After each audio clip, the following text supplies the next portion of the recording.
What are you drinking? Mint tea. Not That's my new drink. That's your new thing. Is it so not whiskey? No, no, I don't. It's just morning mint tea. Is and do Trying you to not drink any caffeine, so no coffee, no black tea. So yeah, trying this out. is that but it's not fresh mint though, is it? Is it like in a tea bag? Yeah, yeah, exactly. Yeah. Cool. Dude, I've obviously I've known about you for a while, and I guess you've probably only known about me since I've started this, if you can call it a podcast. But yeah, you've been on my radar for a hell of a long time, and it's for various different things. I mean, you've done. We're starting to branch out into other areas of, like, it's not just car design, but it's also looking at things like sneaker design and hopefully product design and possibly architecture, etc., etc. And you've kind of done all of those things, including graphic design as well, which I understand you studied first. So I like we'll get into your background and where you grew up and all that stuff in a minute, but what would you classify yourself as, if you could, in one sentence? I think that's a tough thing. Like, even when I have to choose a title for myself, it gets a bit tough. Like, am I a industrial designer? Am I a CGI artist? Am I a director? Am I an art director, creative director? It's a footwear designer. It gets all over the place. But yeah, so maybe just a bit about myself to paint a picture of why it gets confusing. So I studied graphic design, and then I did my master's in industrial design, and majority of my work recently has been in CGI, 3D art, visual effects and all that. So I think what really keeps me going and is passionate is just being a designer/artist, and bringing those two worlds together. So whether I'm making a car, whether I'm making a shoe, whether I'm making a commercial, it's just enjoying myself and enjoying the process. So I guess I'm a creative.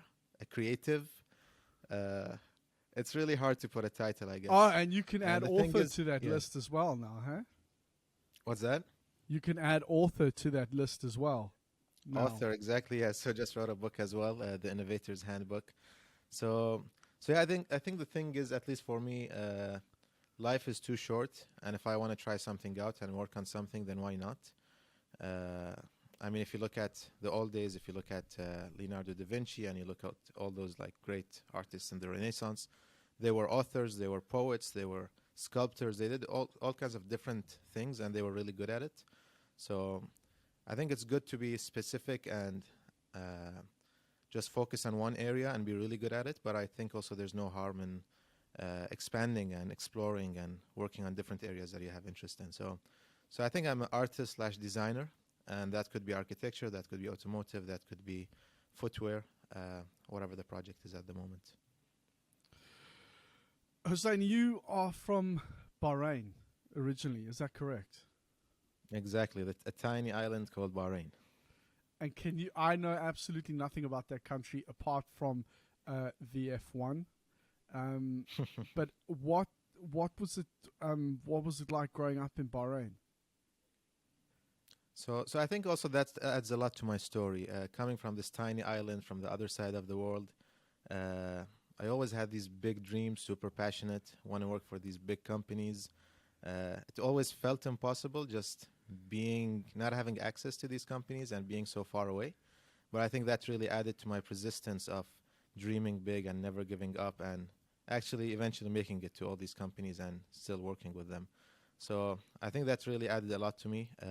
Of course, then there's the cultural aspect, which is also different since I moved to the US. So I think that also adds to me as a designer.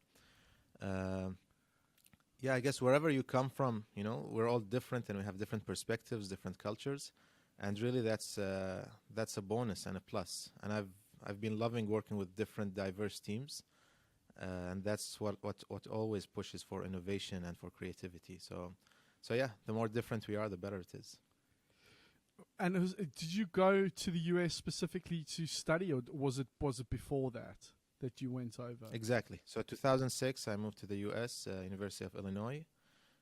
Just came here for my studies, and then did my master's in Canada. I went back to Bahrain, and yeah, eventually, I was always working with the U.S. So whether it was an internship, whether it was consultancy, I was working with them, working in Canada. But then in 2016, I made the move and worked with Adidas as a senior designer in New York. So that was like the big move for me, I'd say. So did you study, your BA was originally in graphic design? Was that the starting point, or I mean, was that originally your intention to go to become a graphic designer, or did you know about these other disciplines, for example, like footwear and all that sort of stuff, or was that something you discovered later on? Yeah, so back in 2006, I was just graduating from high school, and I knew that I loved design. Now, what is graphic design? What is industrial design? What are all those kind of different fields? I wasn't too sure of. Even when I was applying to universities, I was like telling them I like design, and there wasn't really a strong design program back in 2006. So even some universities were recommending like, oh, you should do computer science, for example. It's computers. So has nothing to do with design. But so yeah, that's why I got into graphic design. I think that's what I thought what everything design was.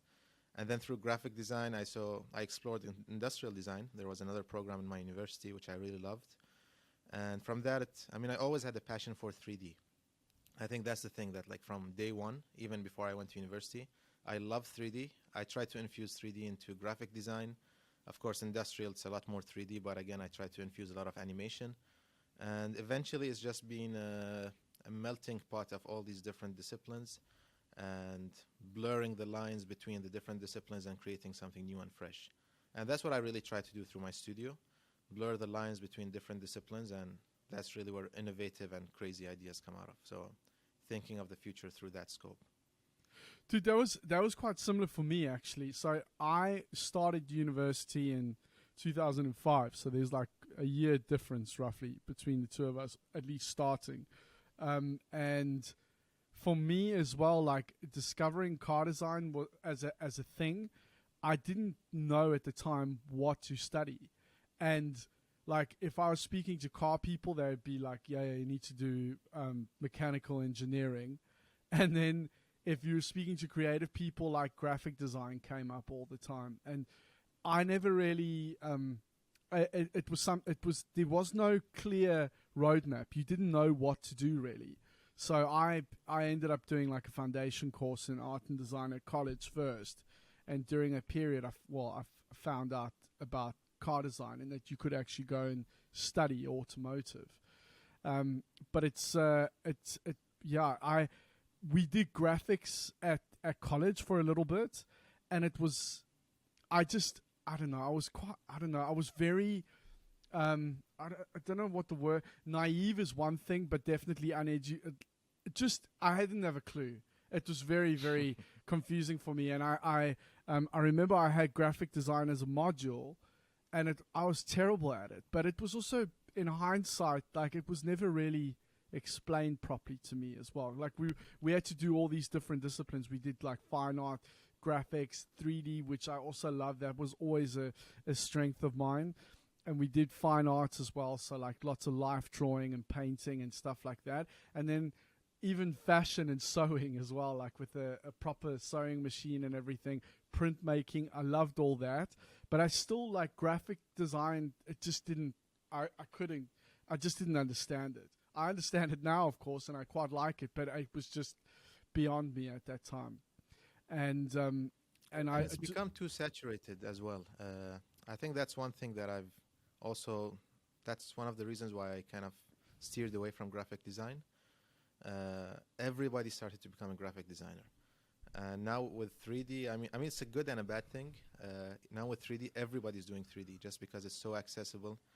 The programs, there's many programs out there, so many resources to learn 3D. It's become much easier than it was like 20 years ago. So the more saturated the market gets, I think we get much better art and design. But at the same time, the opportunities are also less to be to stand out and also to shine in your own discipline. So I think there's always this thing of how can you make something that is different and add your twist on it.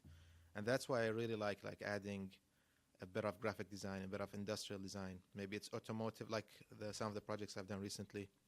It's a mix of automotive and footwear. So what if projects of what would a Tesla boot look like? What would a NASA boot look like? What would a Mercedes boot look like? A shoe or whatever.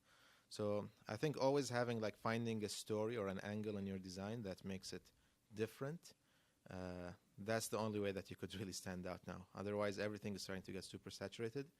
And there's so much talent on Instagram and social media that is just mind-blowing.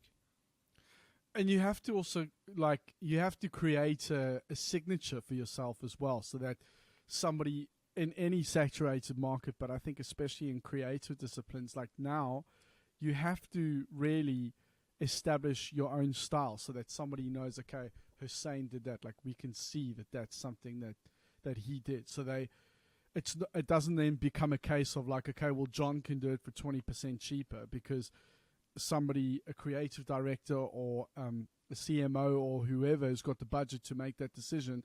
Clients of any description say, no, we want Hussein because we like his work and we want that exact thing, and nobody else can replicate that. For sure. And now you have AI coming out, which is super scary and cool. No idea where that is heading, but it's gonna be a game changer for sure. Are you playing around with it? Yeah. I'm playing with Midjourney, and it's pretty cool. I love the results. Some stuff is super weird and awkward, but it's scary in a good way, how fast you can come up with ideas. I really love it, not for the art. I love it as an ideation tool. How fast you can brainstorm and come up with ideas. Because, a big part of the creative process is collaboration and working with others and bouncing ideas off each other. Now it's just bouncing ideas off a machine. And instead of doing it in an hour, you can do it in 5 minutes, which is super crazy. And then you can start to filter and look at some of the ideas you like, get inspired, and then go off with those ideas and do your own thing. So I think it's really cool and scary in a good way. What is your stance on ideas in general? Like what is the value that you place on ideas versus execution? Yeah, ideas are everything really. It's let me say that again. You need a strong idea to execute it well, because if you execute a bad idea, I don't really think it's gonna move the needle. It's not gonna change anything. So having an idea, having a story, that's the core, that's your base of where everything starts from. And then when you go and execute it well, so you need both. You need a strong idea, a strong story, and you need a strong execution. Once you do that really well, that's where the design shines and stands out. You could fake it and execute well and have a bad idea, but I think it's going to show that the idea isn't really there, and vice versa. So you can have a really strong idea and not execute it well, then nobody's going to see it. So even when I was in the footwear industry, I remember they always told us that it's not really about a good design. It's 50% design is 50% marketing. Maybe marketing is even 70%, because you can execute it well, but you also need somebody to sell that design and tell the story. So it takes you back to square one. What's the idea? If you don't have the idea, I can't really sell the story. So those two definitely go hand in hand together. Same. When did you make the transition into sneakers? Because you, as you said, you studied graphics first. Then you did some work for advertising or marketing companies like Ogilvy, for example. You were doing graphics for them. Mm-hmm. And then, as I understand it, you got a bursary for Alberta, and then, but that was for industrial design. What was what was the turning point to go into sneakers? How did you get your foot in the door? So my thing I'm not a sneaker guy, but I'm a sports guy. I love sports. And growing up, I always played sports, watched sports, and that's really even what got me into design. I was designing stuff for NBA athletes, desktop wallpapers. We're doing it just for fun. And then it got serious, and then they became clients. So it was always about sports and the connection between sports and footwear. That's really what got me into footwear. Uh, so yeah, it started out for me with sports with EA Sports. I worked on FIFA 15 in Vancouver, Canada. And then from that, again, working with sports, with Nike, with Adidas, with different brands, as a lover for the game, for the sports. And then that got me into footwear and designing for different athletes and working on performance shoes. And yeah, so, but I love footwear. I'm just not a sneaker, I'm not a sneakerhead, let's say. No, fair enough. But like, I mean, again, with regard to footwear, okay, maybe now there's a footwear design course, but at that time there definitely wasn't. Or I'm guessing there, if there was probably only a handful in the world. How did you get a job at Nike, for example? So I was a senior concept designer with Adidas. Before that, the stuff that I did with Nike, the stuff that I did with even with Adidas, did some stuff with other brands. It was mostly as a consultant. What got my foot in the door was, I guess there's a few different things. The first one is, as a concept designer, I explored in different areas. I did crazy things in 3D. And I really like the thought process and bringing that into footwear. And how can we reimagine the future of footwear through some of the 3D applications and some of the stuff that I was exploring. So that was like one big thing. The second big thing is, and I always tell people, is networking. So I got an internship at Nike in 2012, design internship. And really that changed my mindset as a designer, 180 degrees. It became all about innovation, innovative thinking, rather than just doing cool stuff that aesthetically looked nice. Because growing up, you think of design as something that looks cool and nice, but actually it's what's the function behind it? How can we improve something? What's the innovative thinking? So getting into Nike, having that kind of mindset, building my network, building my connections within Nike, that opened up a lot of doors for me up until this day. Like I have strong connections at Nike. People who left Nike are in different companies. They still contact me, like people who are at Reebok, Cole Haan, Puma. And that's the thing with every industry, like even in the automotive industry. You might be working at one company and then 10 people are there, everybody goes somewhere else, then word of mouth, you'll find yourself connected to people in 20 different companies. So building a strong network is super important. Whether you're an intern, whether you're full-time, whether you're a student, you should always be connecting and building and expanding your network. So definitely those two things helped me get into the industry. And the third thing I'd say is I always had this dream to work for Nike and Adidas. And you shouldn't just dream big. Otherwise, you're just, talking the talk. You should also walk the walk. Having that persistence, not giving up. I failed many, many, many times. I didn't just apply and get into Adidas. Maybe I applied over 80 times in 5 years to different companies, different roles. And also not being a U.S. citizen and, like visa issues and all that, it got in the way. But having that persistence, wanting to work for these companies, having a vision, I'd say that's like even number one, even more important than the first two that I mentioned. If you really want it, you're going to get there. So that's really important. So your first big break into the sneaker world was Adidas first, yes? As a full-time senior concept designer, yes. But I would say what really got me in was the internship. And I worked really hard towards getting that internship. There was like 10,000 people who applied that year, and they chose like 12 design interns. So it was super competitive. Wow. And this internship really was at yeah. And the internship was at Nike or at Adidas? Nike, yep, Nike design internship, exactly, in 2012. Right. Okay. So what sort of things did you prepare for that internship? Do you remember? It was really mostly about presentation. I mean, having a super strong portfolio, but then how you presented that portfolio, how you packaged it, how you put everything together. Like I see lots of young designers who have amazing work, and I've also taught at different universities. They have really nice work, but then when it comes to presenting it and packaging it together, that's where they fall short. How can you make it as attractive as possible? How can you, again, tell that story that you had in each project in a very simplified, strong way? Sometimes the messaging gets too long, gets too boring, you miss out on parts of the process. So it's really important to showcase all of that and share it with whoever sees it so they can just get it and understand it and like it. So yeah, presentation is key, definitely. Where did you learn that from? I think we have a delay in the voice. Yes, I unfortunately, yes. I don't know if I can do anything about it. I don't think I can. So I'm trying to pace the questions accordingly and not ask you too much, which I'm constantly trying to improve on. But no, where did you where did you learn about the importance of presentation and packaging ideas as you mentioned?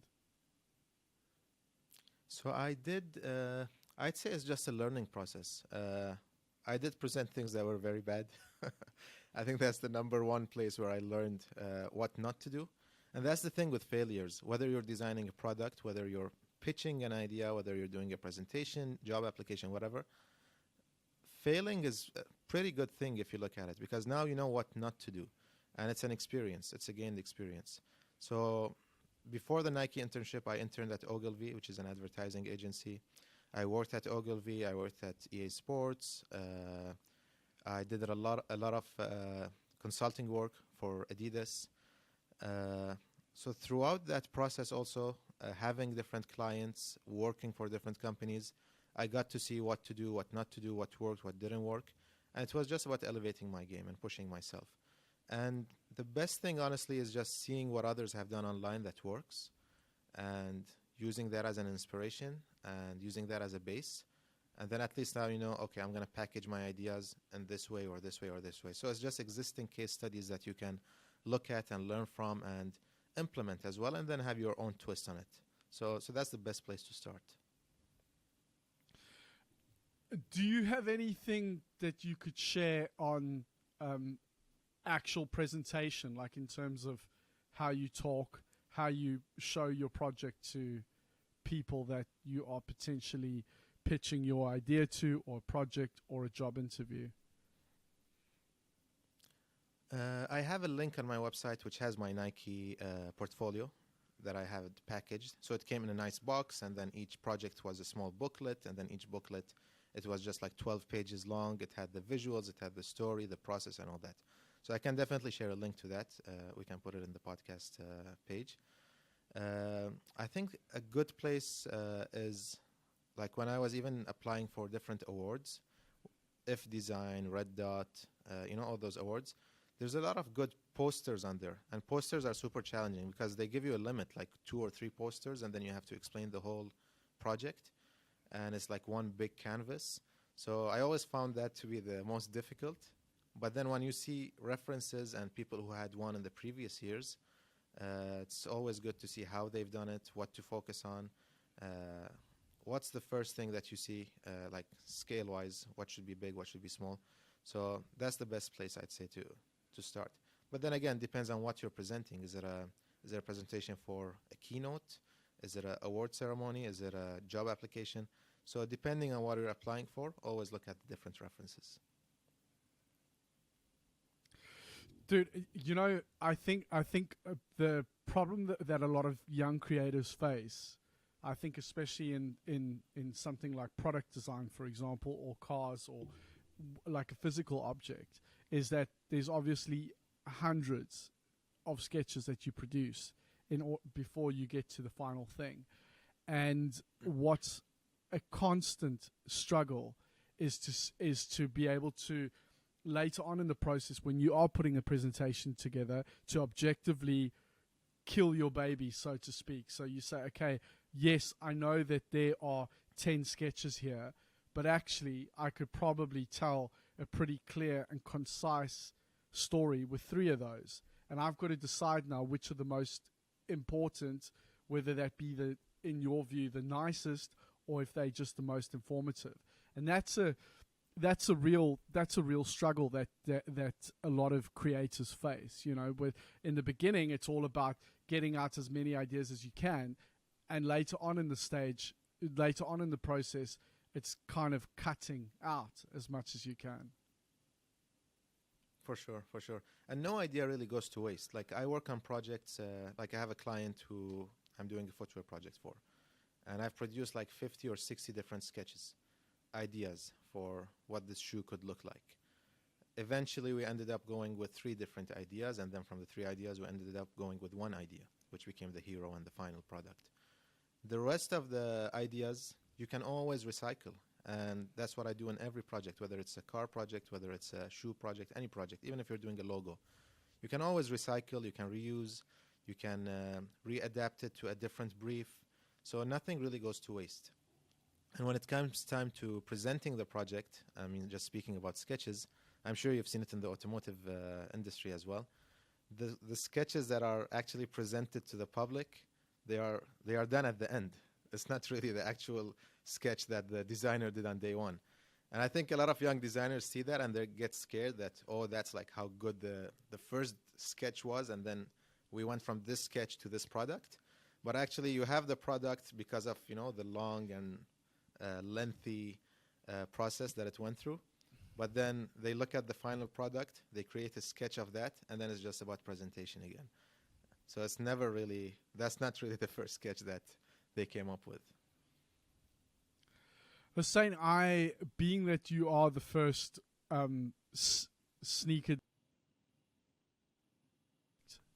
did you hear that? Okay, hold on. Okay, can you hear me now? Can you hear me? I can't hear you now. Okay, so no, I missed the question. What is the process look like in a sneaker design studio? So yep. whether it be Adidas or Nike or whatever, number one, how long would the entire cycle be on your average project, and what does the process involve? Can you unpack that a little bit?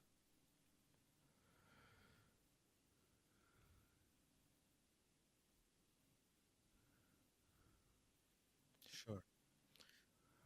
So the process, I would say it's no different than any other industry, whether you're working on a vacuum cleaner or you're working on a car or you're working on a camera, whatever you're working on. I'd say the process as a design process is the exact same from my experience. So always starting with the story. What's the story? Or before the story, what's the challenge? What problem are we trying to solve? Once we know what problem we're trying to solve, what's the story? What are the insights that we have?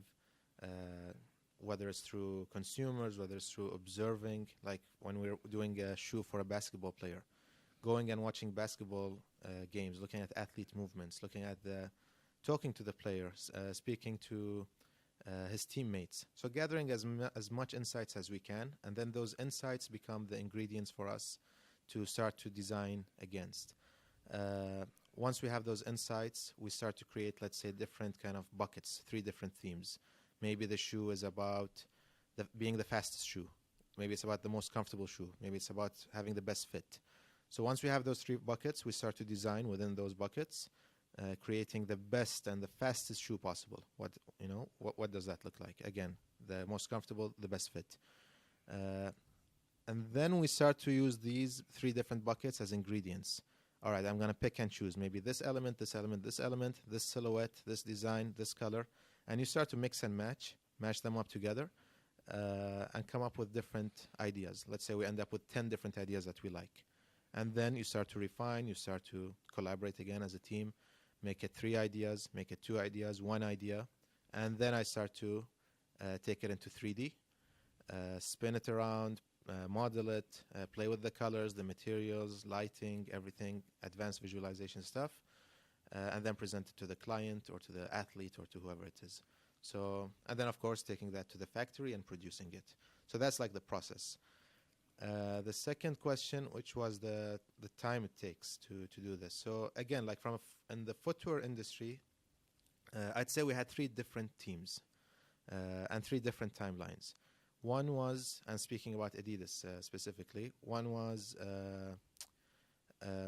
looking at future innovations. So that's like 10 years out. What does that look like? Just looking at, crazy ideas, wild ideas. And then the team that I worked on, we used to look at things 4 years out, 3 to 4 years out. What does that look like? How can it be more tangible? How can it be more realistic? You can't be as crazy and you can't think like super blue sky. And then we have the team that comes after that is the inline team. So 1 to 2 years, depending on the product. And then the inline team is the team that actually delivers to the market. And they work with the factory, and then through the factory, it's the real product that you wear. So it's those three different teams, and I've seen it in different companies as well, and different industries. And the idea of that is that we can think big, think without restrictions, because when you're designing and part of the process, the moment you put restrictions and you start to judge yourself of this is possible and this is not possible, that's where you fall short. So it's best to just think as crazy as possible, go as wild as possible with the ideas, and then we start to refine it, we start to bring it closer to reality. And sometimes also when you think wild and you go big on your ideas, it also allows you to ask the right questions. So maybe you can reinvent something and, come up with an innovative idea when it comes to, or an innovative process when it comes to manufacturing, because you asked the right questions. Okay, how can we make this happen? How can this be a reality? Is this possible? Is not possible? So, again, asking the right questions, it really opens up a lot of room for innovation. Because at the end of the day, it's all about innovative ideas and what stands out and what's different and what's going to improve the experience of the end user. So if you are, for example, in the inline team, i.e. like today's products or within the next couple of years, what is the general time scale like from start to finish when you like send the final data to a manufacturer, for example? Are we talking like a 6-month period from start to finish, or is it a year? Or how long? I'd say how long is that? Like from the first sketch, about a year. Okay. Yeah, and I'd say about a year. That's with the handoff to the factory. So starting with the sketches,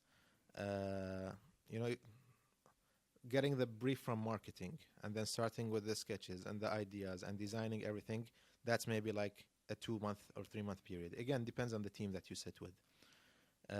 And then working with the factory, that in itself is a process, because you have to hand over like technical drawings, and then you get some samples back. Even with the samples, it's usually like 2 to 3 rounds of sampling. So you do your red lines, you do your corrections, you send it back to them, and then they send it back to you, and so on. And then eventually you end up flying to the factory and finalizing everything there before it hits the market. So some teams I've seen do it within a year, and some teams that are more advanced do it within 2 years, which is like very heavy on performance. Because lifestyle and performance, again, is 2 different things. Performance, you also need like much higher, you need more time for wear testing and testing the shoe and making sure it performs well. Lifestyle, it can be a bit easier and a faster process. And I'm assuming that you're probably working on multiple projects at a time. I mean, if I'm talking about within a shoe company, not as a business owner, that's kind of a given. But in terms of if you were working for one of the companies you've mentioned, is that how many projects are you working on at a time? Depends on the season as well, but usually you're like, from what I've seen, it's maybe 2 projects at the same time. Okay, and are designers expected to do, like, you do everything personally, like in within your company, you kind of do sketching, modeling, visualization, you can kind of do it all. Is that expected of designers in shoe companies as well? So that's I mean, it's interesting you asked that, because in the beginning we were talking about different things to study: graphic design, industrial design, and when you go and study, you're really passionate for this field or this field. But the crazy thing is, and I don't know, I think it's maybe a good and a bad thing.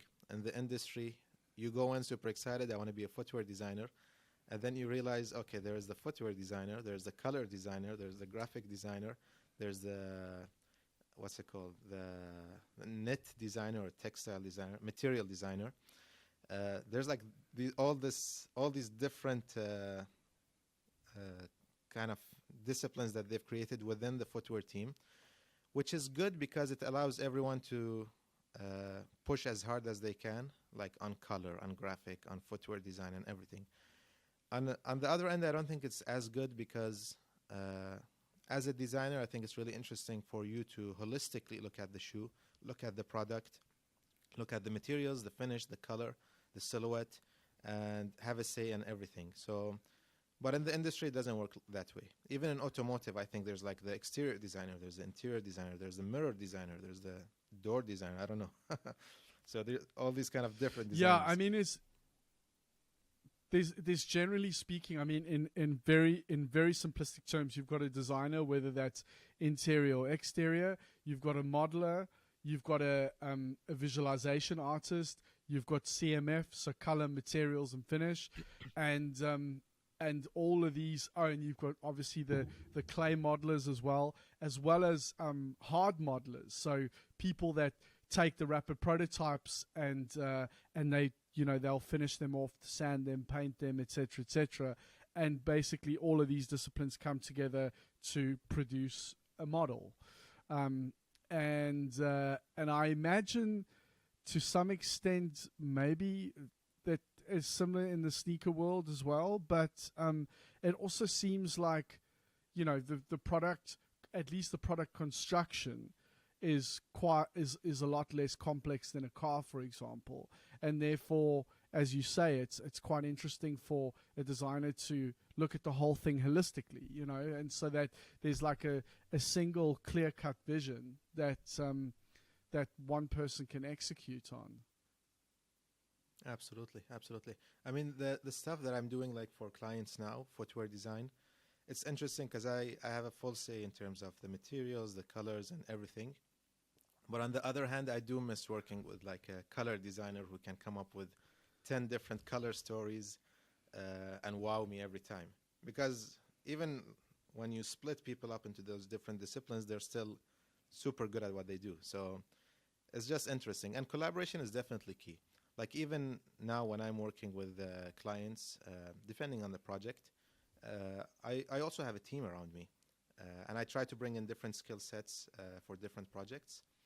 And I mean, that's the whole goal, to bring people who are much better than you and surround yourself with people who are better than you as much as possible, and then work as a team and collaborate and produce something that's amazing. So yeah, I guess it kind of works in the same way sometimes, but yeah, just for the young designers to know the expectations when they get in the industry. Same, when I was at university in the second year, I think it was probably the first year, if I remember correctly. One of the projects that we were tasked with was to create a shoe out of, basically whatever we wanted, but like no computers involved. So like I got, like, for example, I took a Reebok basketball pump, which is the sneakers that I had as a kid, actually, as a young teenager, and I was kind of feeling nostalgic at the time, and I took a block of foam, sculpted the sole, and then all the uppers, like, I made out of paper, like cut it out like the patterns like a shoe was, and you actually learn how a shoe's constructed. You know, you're using paper, but you know, the pattern would be the same as if you were using leather, for example. And that was, I mean, it was an incredible learning experience, because, you know, there was no blueprint for it. It was just, you know, I made it on my kitchen table. I had a lot of fun, and I had the sculpture at the end of the day, and it was quite, it pushes you to come up with something with everyday objects, you know, everyday items. Absolutely. Like 100%, paper. 100%. Anybody's got access to paper. Do people do that sort of thing in a company like? I don't want to get you into shit at all, but just a normal sneaker company like Nike or Adidas or whatever the case is? Does that sort of like analog, hands-on model making craziness, does that sort of thing happen 100%. still? Sure. So in 2016, the Saloni, I don't know how to pronounce it, in Milan, the Design Week. You're familiar with it, yeah? Salon Design Week. Yeah. The furniture show. Yes. Exactly. So Nike had No. an interesting exhibition there, where they had created different shoes. They had taken like different uppers, and then it was like crazy outsoles. Like it was made out of ping pong balls, tennis balls, hair clips, just crazy stuff. And the idea was that it's different sensations and experiences when wearing a shoe. So it's out there. You can go and Google it. Within the industry, and even like when I'm doing some workshops on innovation sometimes in different design conferences, I always do this workshop. So we choose different themes, like what do we want the experience of the shoe to be? Is it comfort? Is it a shoe that makes you fly? Is it a shoe that has good fit? And so on. So we choose the themes. And then I would go to like a store here in the US. We have like Home Depot. I'm not sure what you guys have in Europe. So it's a warehouse store, and you can buy different kind of things. Nothing to do with shoes, nothing to do with design. And we just buy like AC filters. We'd buy light bulbs. We'd buy tennis balls. We'd go to the dollar store. Just crazy random stuff. And then we'd put them on the table and let's design a shoe. So that really opened up room for like lots of cool and crazy ideas. People had fun, and that's really important for the design process. The end results were really interesting because people were trying to be creative. And the cool thing is when you have this crazy shoe, let's say it's made out of tennis balls or it's made out of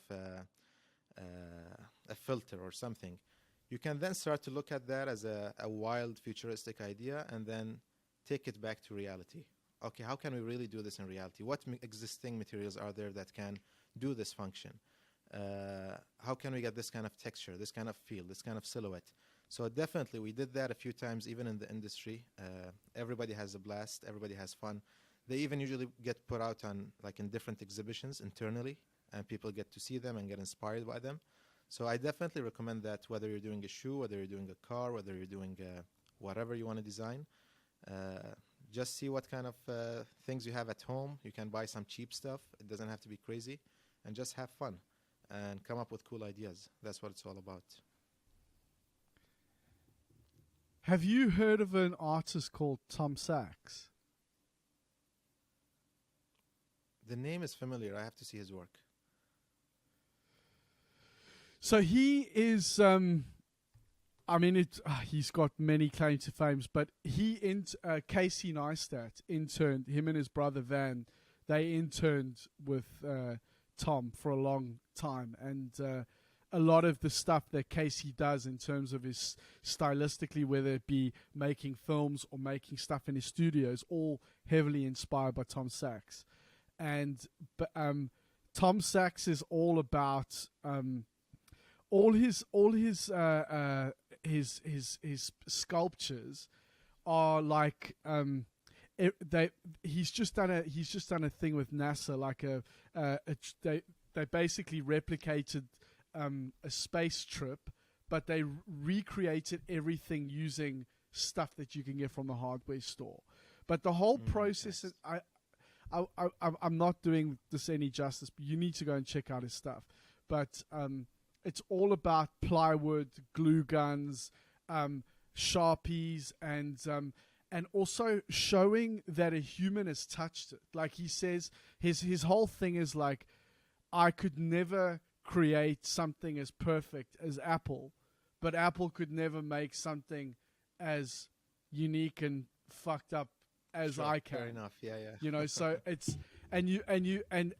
but you look at it's heavily, it's very, very inspiring, and it's it's kind of in the vein of what you've just mentioned now with regard to DIY stores, and creating, just letting your imagination go wild and not having this grand plan, but going like, what could I do with, air filters, for example, in the context of a shoe? And I think that's a really interesting thing to experiment with. And I think anybody can get excited by that, regardless of what their discipline is.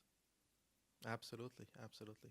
And you mentioned Apple. I mean, Apple, honestly, it's been, I'd say, one of the best experiences I've had working with. I worked with them for a year. And the obsession with details at Apple is just something I've never witnessed in my life. I mean, if you're, let's say in the footwear industry, if I'm doing a shoe that it's a red shoe, okay, maybe it's a light red, it's a neon red, it's a dark red. It's just one of those reds. But at Apple, if it's like, But if they it's want to know one what hex code shade of different, red. Yes. exactly. It's like, it's to the point. I mean, how does this highlight look on the product? Because I was a hardware art director, so I worked on, I won't mention the product just to not get into any trouble, but so all the stuff that gets presented and showcased in stores and keynotes, so we looked at that stuff. So how does the highlight look like? How does the shadow look? How does the highlight move when the light moves? What's the overall feeling you get when you see the shoe, the product, I mean, the textures on the product? Are they all dialed in? So it's like super detailed, and it makes you look at everything around you in a very different way, which I don't know if it's a good or bad thing, but you get super obsessed with details and craft. And that's why Apple is Apple, I believe, regardless of the amazing products that they do, but also how they present it. We were talking about presentation.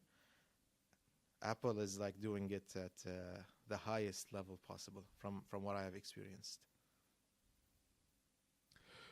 I wanted to ask you about that, not necessarily about the company specifically, but more about what is your role as a hardware art director? Like, what is that?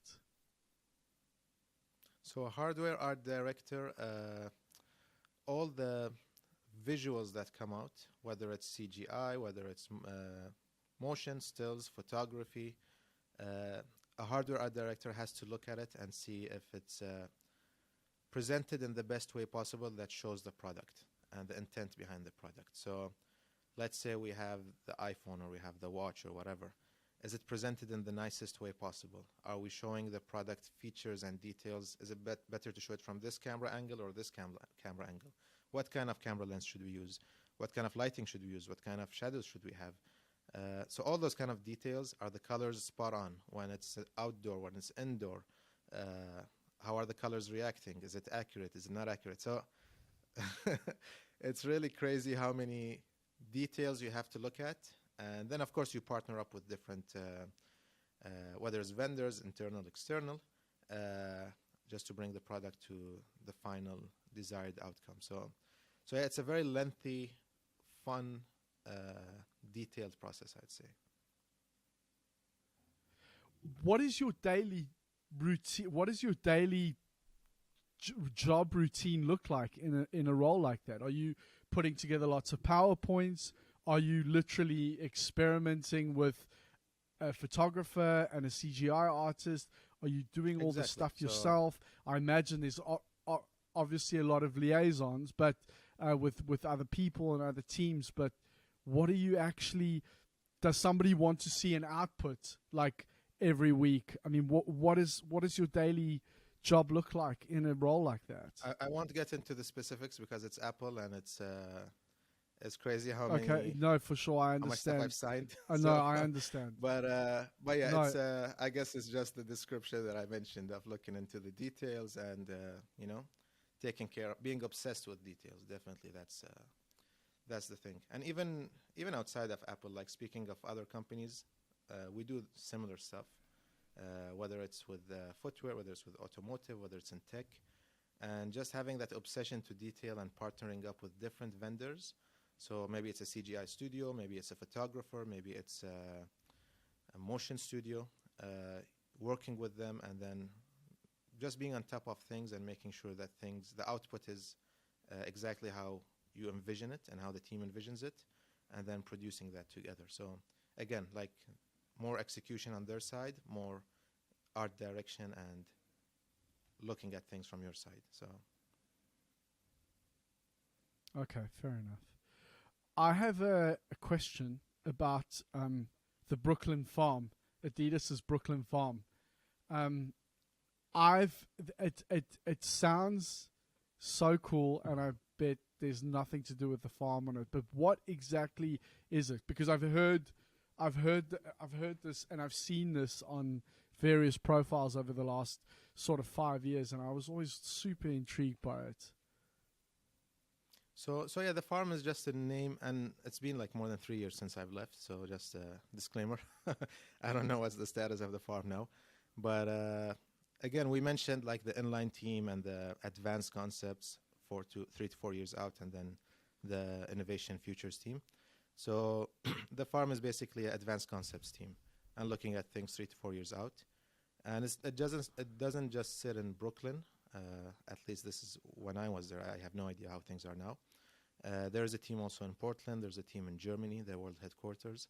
And there's a constant partnership and collaboration between the different teams. But again, I don't want to speak on behalf of Adidas or the Brooklyn farm because I have no idea where they are now. But it was an advanced concepts team exploring futuristic, crazy ideas, the workshops that I mentioned, doing stuff with DIY from DIY stores. Yeah, just trying to push the boundaries every day. That was the whole goal of it. So kind of like like satellite concept studios that have got their finger to the pulse in various cities, so that they're also in touch with what's happening on the street, so to speak. Yeah, being in New York, it was a big plus, and we were super close to culture, which is I believe why they chose New York and Brooklyn. So whether it's sports, whether it's art, whether it's all the different things that are happening, you're always connected. It's much easier to get connected to consumers, to people in the streets. So that was one of the reasons why they chose Brooklyn, I believe. And yeah, culture plays a huge role in shaping the future of design and the products that you create. So the world headquarters is in Germany, Adidas. So even being in Europe, let's say you're doing a football project, so being close to London is super important just because of the culture there and the interest in football there. Being in Portland again, it has its own benefits. So just being all around the world, Tokyo, for example, being in Asia, and just being connected to different cultures and trying to infuse that in your design is always something that different companies are always looking for. So, Hussain, this is maybe not so much of an interesting question, but is there a particular modeling software package that the sneaker industry tends to default to? When I was working in Adidas, I remember they were telling me to use Modo, and I have no idea why. Maybe they had a deal with Modo or something. I don't know if people use Modo anymore, but I've never used it. I'm a 3D Max user when it comes to modeling, 3D Studio Max.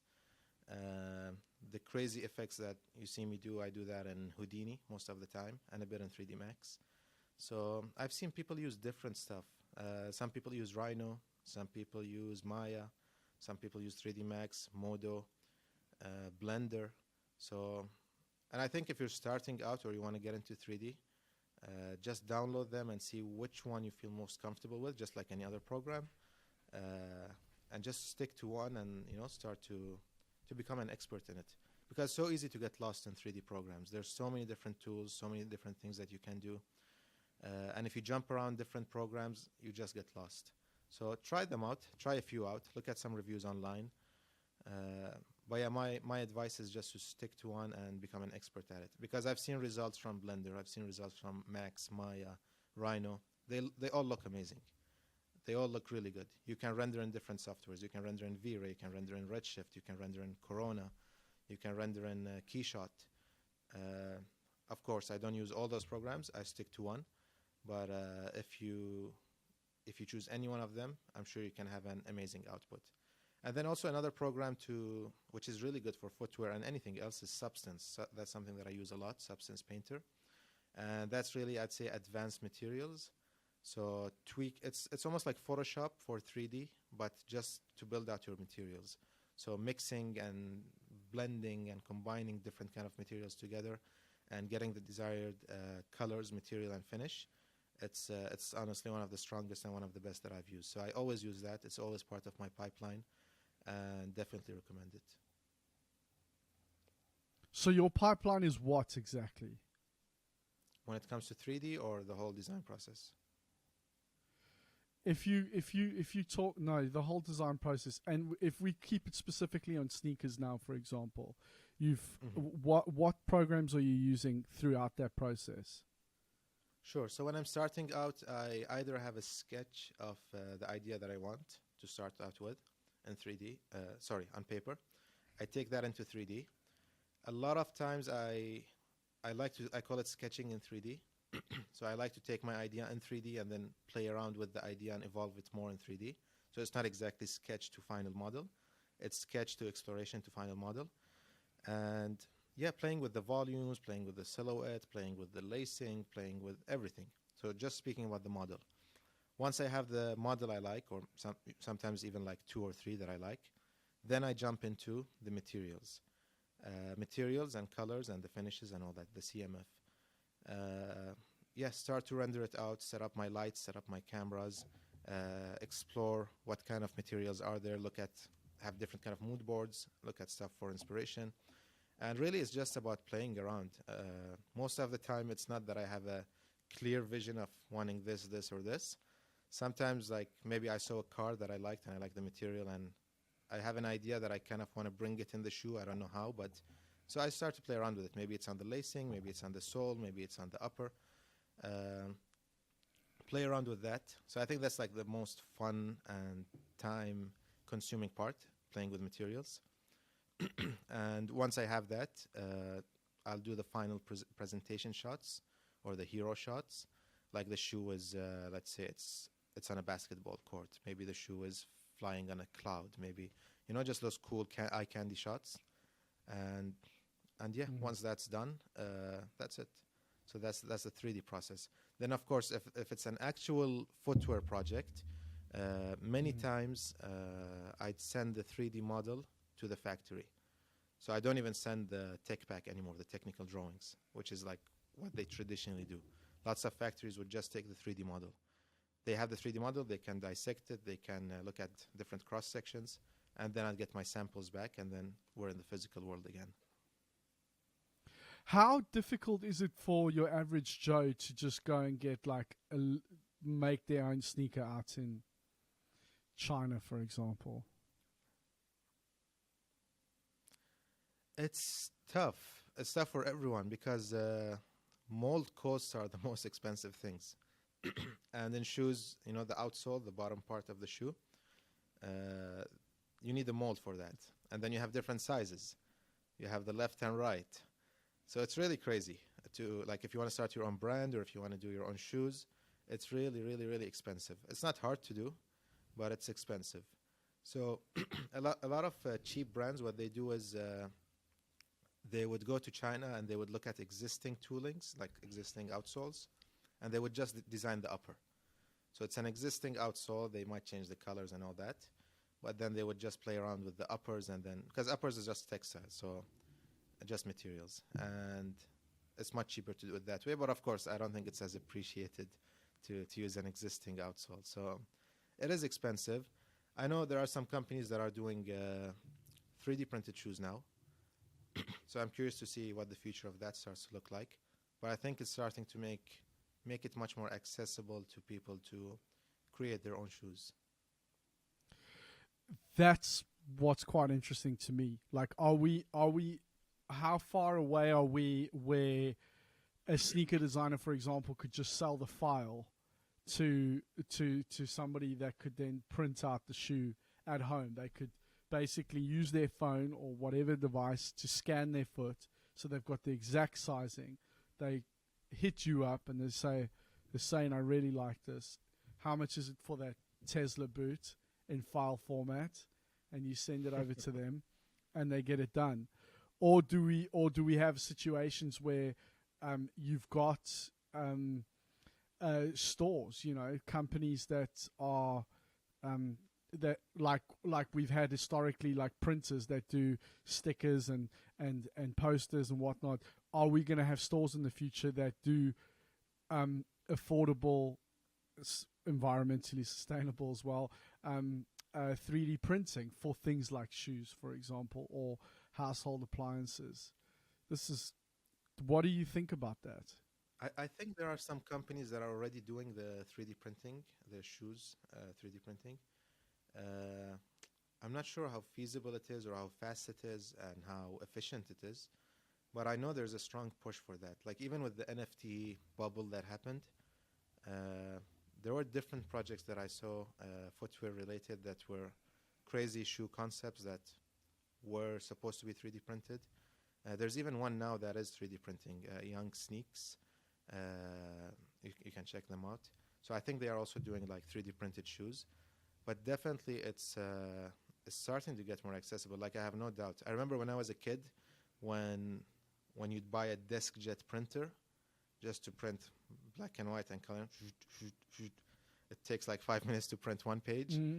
That was like really expensive. Like when we got our first printer, we were super excited. Like, wow, we got our first I printer. remember, yeah. And then the same with Yeah, that was like a big deal, yeah.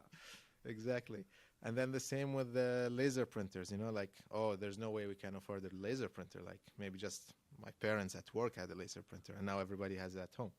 And then same with 3D printers. When it first came out, oh, that's super expensive. Like, who can afford that? Now, like everybody, I'm not gonna say everybody, but it's super cheap. You can buy one for $200. So same with shoes. Like, I think it's just a matter of time, and it's just about the technology getting there and evolving, which it is. So it's just a matter of time before we can have shoes that are actually functioning, and people are just printing whatever they desire. Maybe you download it from a library, maybe you design it yourself. But I have no doubt that it's getting there. It's just a matter of time. How involved are you in the NFT space? One more time. How involved are you in the NFT space? NFT space. I hate I hate the NFT space, honestly. I never understood oh, really? it. Yeah, I never understood it, and I don't know. There was like, it was pure chaos for me. Like I tried to sell one thing, and I did sell one thing, and then we did a full project, a cool project actually, which we're just waiting for the market to come back up, and I don't know if it's ever gonna come back up. But yeah, it was pure chaos. Like I had friends who got into NFT and they made a lot of good money, and they sold some nice artwork. But it was all over the place. I never got it. I never understood it. I don't know. Maybe I'm just getting old, but but it wasn't my thing. I think there's been some really good analogies compared to the early, web days. The .com bubble, and the basically the general consensus is that people say like, are NFTs a scam? NFTs, it's a new technology. The technology is not a scam, but there's a lot of rubbish projects in the space. So you've got to wait now for who are the Amazons, who are the Googles, and that's going to take time, right? Yeah, I think my biggest issue was yeah. Sorry, go ahead. No, you carry on. I think my biggest issue was the amount of art that was being sold and the quality of the art. Like being an artist and a designer, having an eye for what is good and what is bad. Very subjective, of course, but a lot of trash was being sold. And that's what lost me. Like, well, there was an actual trash art. Sorry to cut you off, but there was an actual trash art movement. I don't know if you saw that at all, but that was the whole thing, and people were paying tens of thousands of dollars for these things, like for basically a screenshot on Amazon that was then put through Photomosh, and this really shitty GIF was made, and guys, people were making a lot of money with it. But this is also when this hype is generated, and that's going to burst. It's a bubble and it's going to burst, and it did burst. And so, yeah, it's going to be very interesting to see how things unfold. It will take time, but, I think in the future, it's going to be everywhere. Your movie tickets, your concert tickets, your the deeds on your house, all of these things, all of these things are going to be NFTs, because it's basically a public record. But people confused the technology with art. Art Sure, was the thing that absolutely, yeah. 100%. popularized it. But that's kind of like a separate discussion. But very, very interesting to see how all of this stuff exploded. It was crazy. People making $60 million on a JPEG, basically. I mean, it's out of control. Crazy.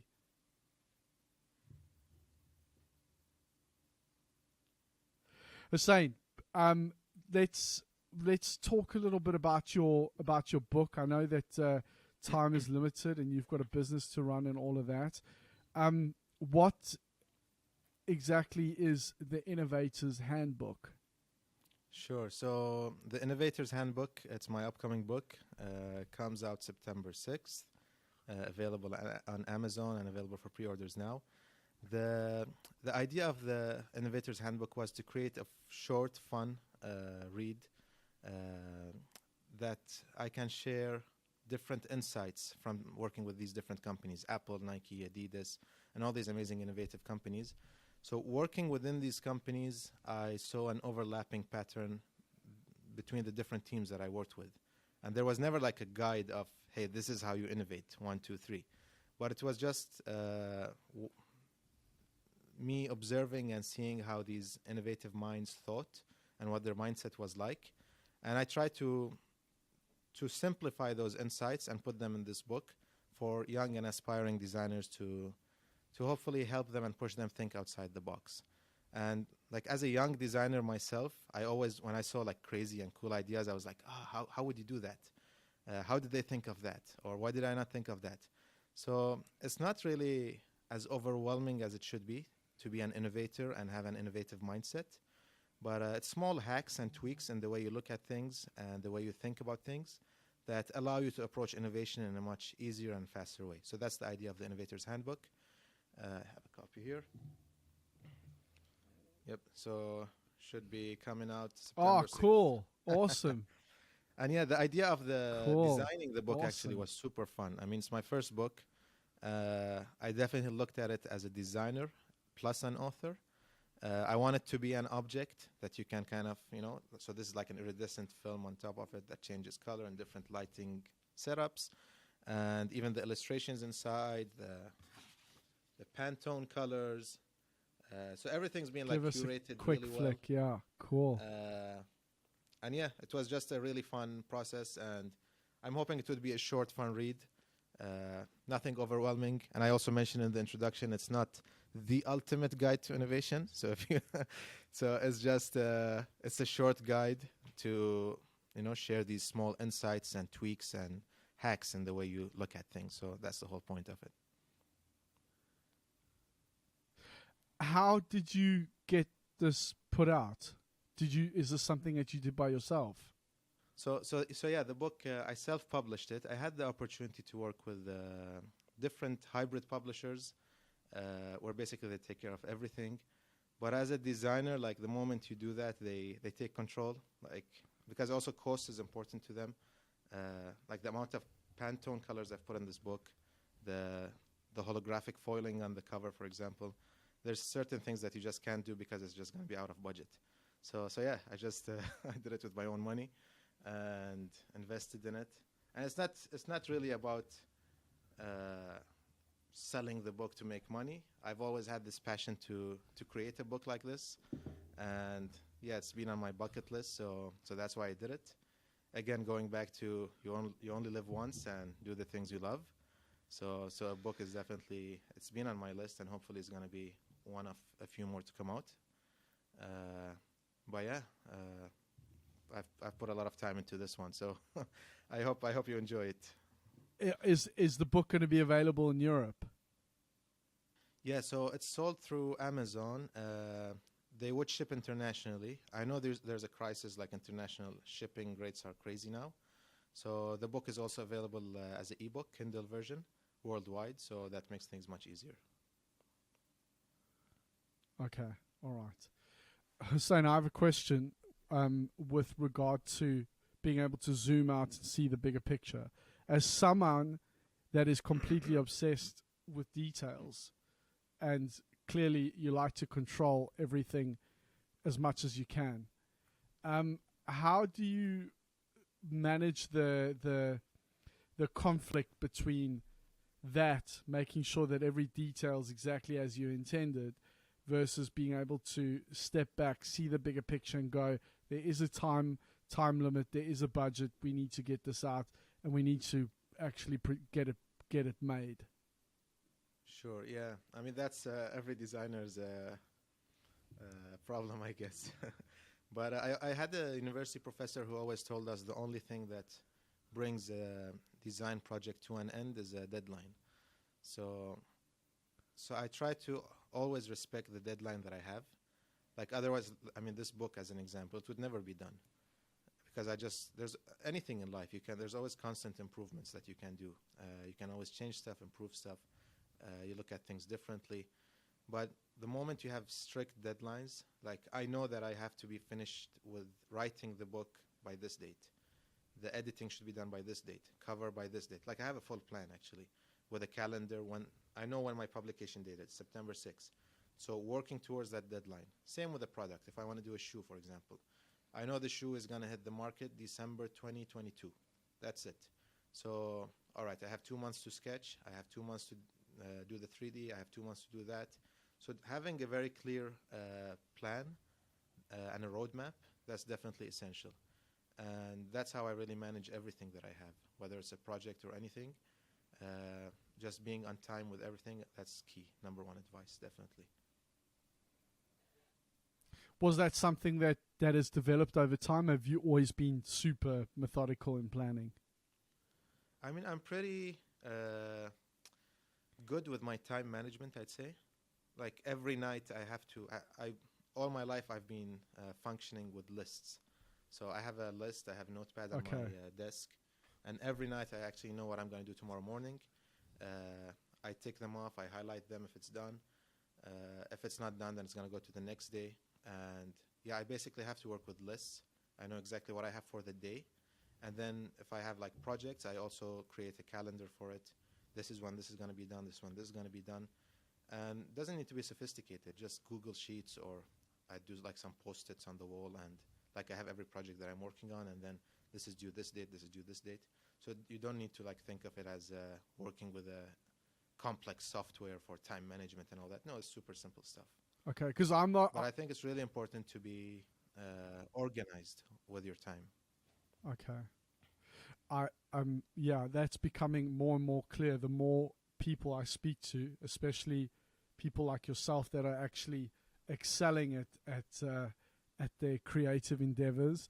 And time management is something that comes up time and time again, and being effective with your time.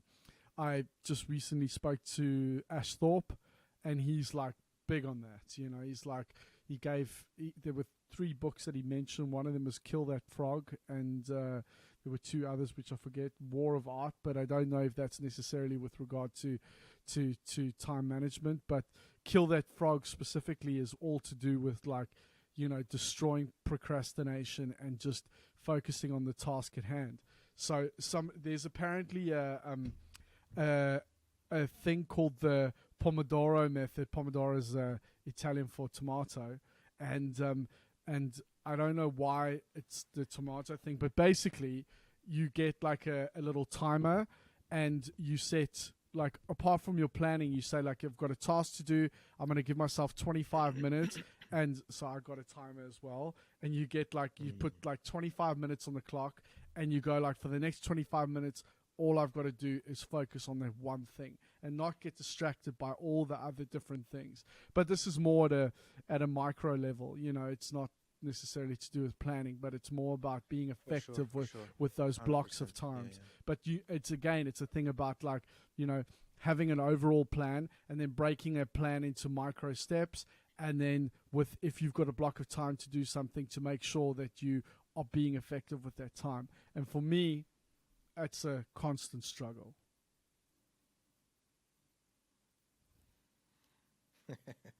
And it does get tougher and tougher I mean, I don't think it gets easier because as you get more projects, as you get more clients, so again, like another thing is also expanding your team, having the right talent around you, where you're basically cloning yourself to be, instead of it's just one, now there's like 4 or 5. I think that's important.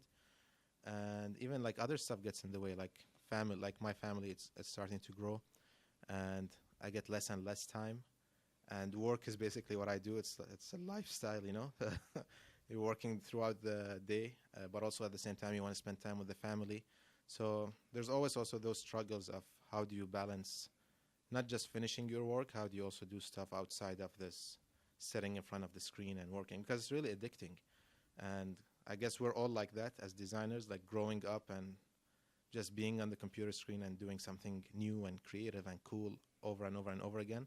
It just gives you this rush. And yeah, it's a bit, it's good to kind of be aware of it sometimes, which maybe I'm not too good at that yet. Are you at a level with regard to your business now that you can afford to step back a little bit and have a bit more balance, or do you still feel this blind panic to constantly be producing and getting more business in and focusing on details and whatnot? No, I don't think there's any panic at all. I mean, it's super relaxed and subtle, although the business is really good.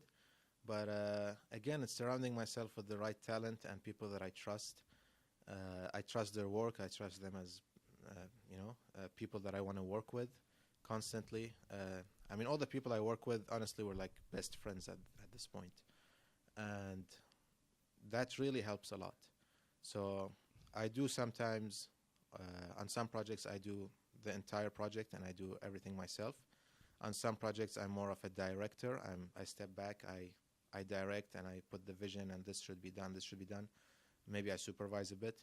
But yeah, I mean, the people that I have are amazing, and I trust them. And sometimes, or many times, they also come up with cool ideas that I didn't think of. And it's cool, so let's do it. Whatever the best idea is. It's not really about me or you.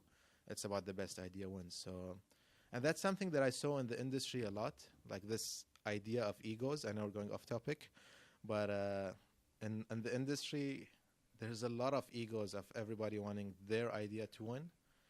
But I think when you do your own business, it's much easier because you're really seeing the bigger picture of having something cool. At the end of the day, it comes out in your studio's name, and everybody who worked on it gets credit. Yeah, and the industry, it's a bit chaotic and it's a bit of a jungle. So depends who you work with also. Are the other people that you're working with, are they all dotted out across the States or? International, all over the world. All over the world. And that's what I love about, cool. I think COVID really opened companies' eyes to this. I mean, I did it before COVID, but even companies now, they're working with people all around the world because they know that it's about the talent, really. Doesn't matter where you're from or where you're based or what kind of visa you have. And those things always got in the way, especially for people who are, like, speaking about the States, people who are not from the States. It always gets in the way. There's some amazing talents all over the world. So I think companies are starting to understand and implement that now. Hussain, as we wrap up, I have noted so many different lessons that you've kind of given out along the way. So I wouldn't like to necessarily ask for like parting advice, but maybe you can just unpack how you would go about getting your very first client, because I think that that's something that you had to probably really fight for. And that's something that a lot of independent artists or designers would struggle with, is getting a first client. So how would you go about doing that today? Did you say first client just because you broke up a bit? Sorry, yes, first client. First client. Yeah, that's a question I come across a lot. I think there's no magic formula, honestly. It's all about baby steps and, setting yourself up for success. The number one thing, I've never put like an ad or like message people like, please give me a a project or any of that. But I think number one is word of mouth. When I did a small project, let's say, like if I really go back, even when I first started out, I was doing desktop wallpapers for NBA athletes. Why did I do that? Because I wanted the job? Because I wanted money? No, I was super passionate about it. I just did it. I spent days and stayed up late just working on desktop wallpapers that made me zero money. And it's that passion that grew, and that passion that allowed me to showcase more and more and more art that got me my first client, which was a company called Ultimate Pros, and they worked with NBA athletes and NFL players. And that passion turned into something that made me money. It got monetized. And then from that, it's all stepping stones. From that, there was a guy in Adidas back when I was in high school. He saw my work and he wanted some websites. It was all about web design at the time. So I did him some websites, I did him some logos. And then from him, I got to know a few other folks. So again, it's all about word of mouth, being super passionate. I'd say not do it for the money. Money is super important. I don't like it when people say money isn't important. No, money is super important. And you should be getting rewarded for your work. But that shouldn't be the intent. You should be enjoying what you're doing. And if you have the passion for it, it's just going to show by itself. That's great advice. And a lesson I've heard before as well, where, if do the work that you want to be known for, let passion be the guiding force, so to speak, and the money will come, as it did in your case. Absolutely, in everything. And you set yourself up for success. I mean, there's gonna also be lots of people who come your way who are super negative, who put you down, who try to define who you are or what you do. But it's just, if you are, again, passionate about what you do, having persistence, then you're gonna define who you are, and you're gonna define how you're gonna do it and who you're gonna do it with. So that's really important. Any last parting words of advice for anyone out there wanting to work independently in the way that you have? Yeah, I guess I always say this, just dream big and do big. A lot of people just dream big, and a dream without execution is just a dream. It's useless. If you really love it, if you really want to get to what you want to get to, put your heart and soul into it, and there's no doubt that it's going to work. And if it doesn't work, you're going to be learning a lot of things, and you could be flexible. You could explore new areas that you want to get into. So put in the effort and execute it, because it's not going to happen overnight. It's going to take a long time for you to keep improving and growing and progressing and getting to where you want to get to. And one last thing I'd say is never be satisfied with any goal that you achieved. Always ask yourself, what's next? So my dream was always to work for Adidas. I worked for Adidas. If I think that I made it, I think that's the moment that I failed. What's next for me? So I want to start my business. When I start my business, what's next? Always being hungry for more. Being hungry and humble, those two things. It's always going to push you forward in a positive way. Hussain, that was really really interesting, dude. And